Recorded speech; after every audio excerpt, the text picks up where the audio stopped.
नमस्कार दोस्तों, आपका अपने YouTube channel dear S students let's learn में आपका स्वागत और अभिनंदन है। मैं आज फिर आपके लिए लेकर आया हूँ CTET की स्पेशल क्लास। आशा करता हूँ यह क्लास आपको अवश्य पसंद आएगी और आपके एग्ज़ाम के लिए सही साबित होगी। मैं दिल से यही प्रार्थना करूँगा भगवान से कि आपके 120 प्लस नंबर आएँ, इस क्लास को देख करके और भी ज़्यादा नंबर बढ़ें। चलिए शुरू करते हैं। और क्लास शुरू करने से पहले सब्सक्राइब कर दीजिए, लाइक कर दीजिए, शेयर कर दीजिए, कमेंट कर दीजिए। आइए शुरू करते हैं पहले क्वेश्चन के साथ।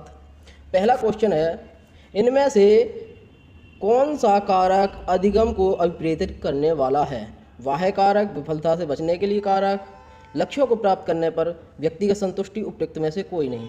तो अधिगम को अभिप्रेरित कौन सा करेगा? जब हमें संतुष्टि मिलेगी, जैसे हमें नौकरी मिलती है तो अधिगम को और सीखने का मन करेगा। हमें कामयाबी मिलती जाती है, अधिगम को और ज़्यादा अभिप्रेरित करता जाएगा। तो लक्ष्यों को प्राप्त करने पर व्यक्तिगत संतुष्टि जो होती है वही अधिगम को अभिप्रेरित करती है। जैसे ही हमें लक्ष्य प्राप्त होते जाएंगे वैसे ही हमें अधिगम को अभिप्रेरित करते जाएंगे। चलिए अगला क्वेश्चन देखते हैं।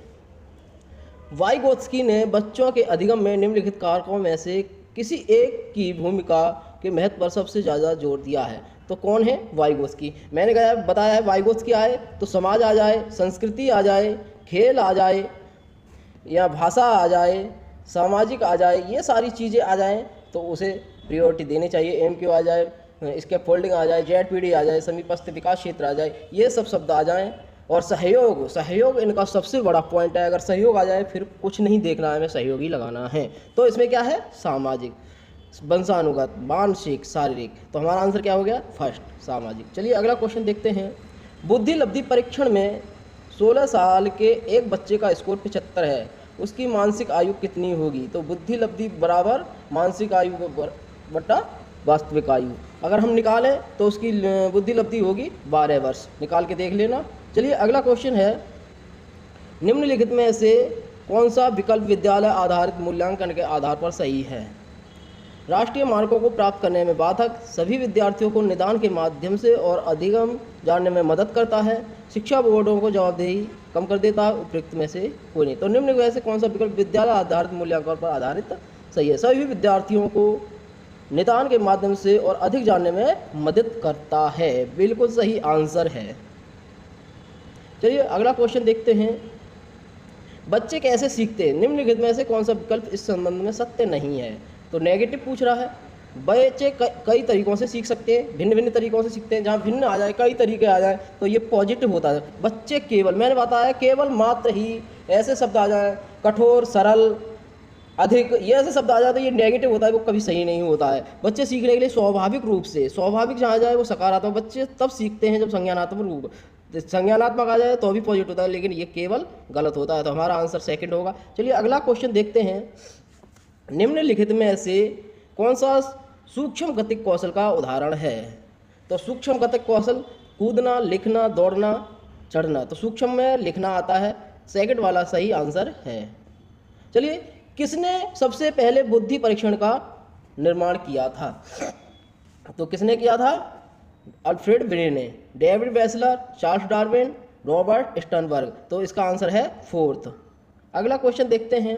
एक विकलांग बच्चा पहली बार विद्यालय आता है तो शिक्षक को निम्नलिखित में से क्या करना चाहिए? जब विद्यालय पहली बार आएगा तो उसकी परीक्षा लेनी चाहिए, मौखिक परीक्षा लेनी चाहिए, और अभिभावकों से बात करनी चाहिए, उसके बारे में जानना चाहिए, ये सारी चीज़ें होनी चाहिए। उसकी विकलांगता के अनुसार उसे एक विशेष स्कूल में भेजना चाहिए, अन्य छात्रों से उसे दूर रखना चाहिए। विकलांग बच्चे की बात हो रही है तो समावेशी शिक्षा का यही है कि सभी को समान शिक्षा दी जाए, किंतु जैसे जिसकी आवश्यकता है, जैसे कोई व्यक्ति दृष्टिहीन है तो उसे ब्रेन लिपि की आवश्यकता है, आंशिक रूप से दृष्टिहीन है यानी कम है तो उसे बड़े अक्षरों वाली किताब, उभरे हुए अक्षरों वाली किताब और चश्मा आदि की ज़रूरत पड़ेगी, तो उसे देने चाहिए। विशेष आवश्यकता के साथ हमारे जो नियमित विद्यालय हैं या प्राथमिक विद्यालय हैं उनमें ही एडमिशन होना चाहिए। तो अन्य छात्रों से दूर रखना चाहिए, ये भी गलत होगा। दूसरे स्कूल में भेजना चाहिए, ये भी गलत। सबसे पहले प्रवेश परीक्षा का संचालन करना चाहिए, ये भी होना चाहिए। सहयोगी योजना विकसित करने के लिए बच्चों के अभिभावक के साथ चर्चा करनी चाहिए। तो ये दोनों सही हैं, लेकिन सबसे अच्छा कौन सा है? चौथा। चलिए अगला क्वेश्चन है।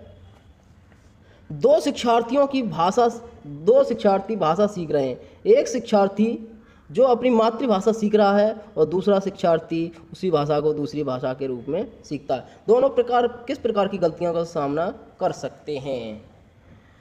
एक तो अपनी मातृभाषा ही सीख रहा है तो उसे तो कोई ज़्यादा प्रॉब्लम होगी नहीं, और दूसरा उसे द्वितीय भाषा के रूप में सीख रहा है। जैसे हमारी हिंदी भाषा है और साउथ इंडियन अगर उसे सीखते हैं तो वो द्वितीय भाषा के बारे में सीखेंगे, तो उसे कैसी समस्या होगी? दोनों को अति सामान्यीकरण, विकासात्मक सरलीकरण, एक और दो, दोनों और तीनों में से कोई नहीं।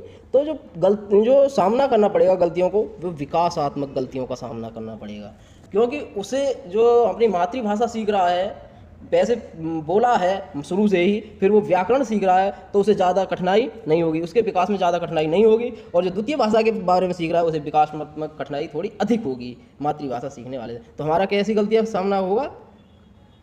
सब विकासात्मक। चलिए अगला क्वेश्चन देखते हैं। निम्नलिखित में से कौन सा विकल्प एक बच्चे की सामाजिक मनोवैज्ञानिक आवश्यकताओं में से संबंधित नहीं है? संगति आवश्यकता बिल्कुल आवश्यकता में से, प्रशंसा, सामाजिक अनुमोदन आवश्यकता ये भी है, भावात्मक सुरक्षा ये भी आवश्यकता, नियमित रूप से शरीर से अपशिष्ट पदार्थ बाहर निकालना। तो यही आंसर होगा, नियमित रूप से शरीर से अपशिष्ट पदार्थों को बाहर, इससे कोई संबंधित नहीं है। और ये सारी आवश्यकताएं बच्चे के जीवन सामाजिक मनोविज्ञान में जरूरी होती हैं। आज के लिए इतना ही, कल फिर आएंगे नई क्लास के साथ नए क्वेश्चनों के साथ। हमें अब की बार 120+ नंबर लाने हैं, चाहे कुछ भी हो जाए। सीटेट एक ऐसा क्वेश्चन है, अगर मन में हो गया यानी माइंड में बिठा लिया तो याद करने की तो सीटेट की ज़रूरत है ही नहीं। 90-95 क्वेश्चन ऐसे आते हैं जिन्हें याद करने की बिल्कुल ही ज़रूरत नहीं है, केवल माइंड सेट होना चाहिए और हमारे क्वेश्चन 90-95 आ जाते हैं। तो हमें मेहनत करनी है, थोड़ा चिंतन करना है, ये चिंतन के ऊपर सीटेट का पूरा एग्जाम है। चलिए कल फिर आएंगे नई क्लास के साथ। कल तक के लिए नमस्कार, धन्यवाद। लाइक करें, सब्सक्राइब करें, शेयर करें, कमेंट करें। धन्यवाद।